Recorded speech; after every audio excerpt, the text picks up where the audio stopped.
Good morning and welcome to First Presbyterian Church of Allentown's daily Lenten prayer service.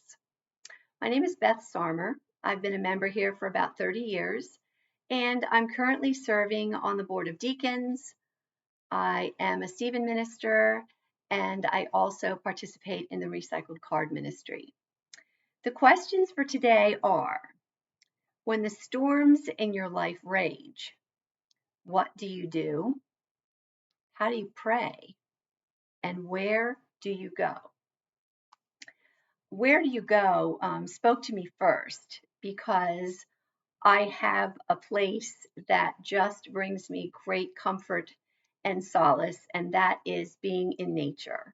Whether I am enjoying the beauty of a cardinal in the snow or pulling over and watching the majesty of a flock of snow geese in a field, digging my hands in the dirt, walking on the beach, it all brings me a sense of awe and wonder at the splendor of nature.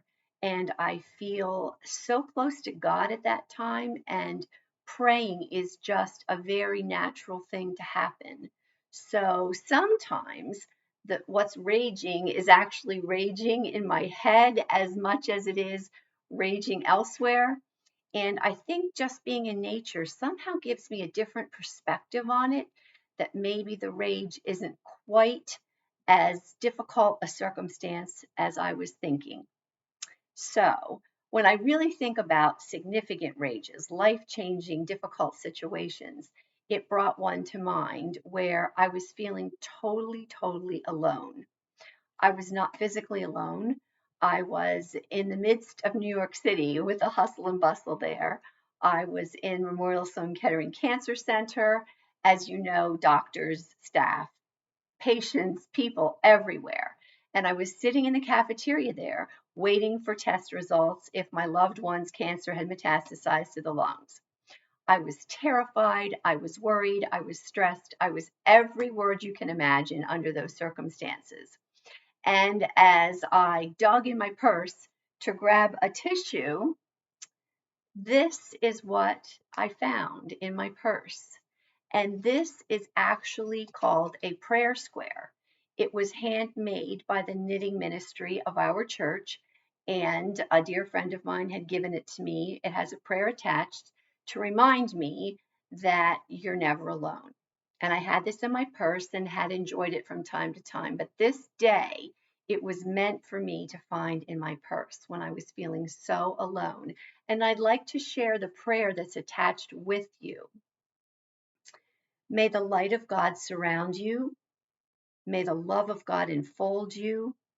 May the power of God protect you. May the presence of God watch over you. Where you are, God is. Well, this wasn't obviously just a quiet little whisper from God saying, I'm around here, Beth. It was God poking me saying, Elizabeth Ann, you're not alone. I'm right here with you. And I not only thought it, I actually felt it. It was an amazing moment in my life that I will always treasure. And it did something else for me. As I held this in my hand, I realized not only was God with me, I had totally lost track of the fact that my church family was with me. They were praying for me, comforting me, supporting me, giving me strength when I didn't have it. And so this square reminded me that, gosh, Beth, you are never alone. And I try to hold that close to my heart always during the positive times, the mundane times, and the rocky times. When I'm experiencing rockiness, something that helps me greatly is to talk to someone else that has experienced something similar.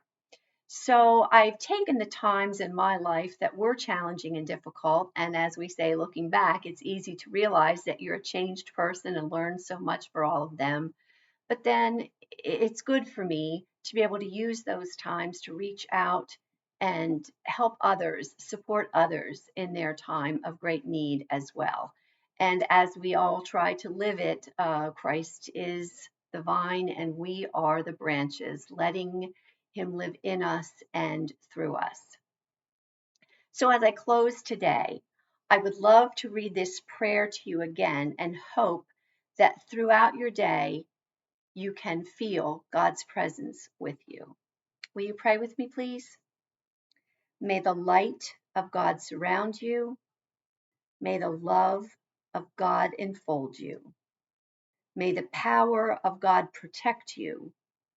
May the presence of God watch over you.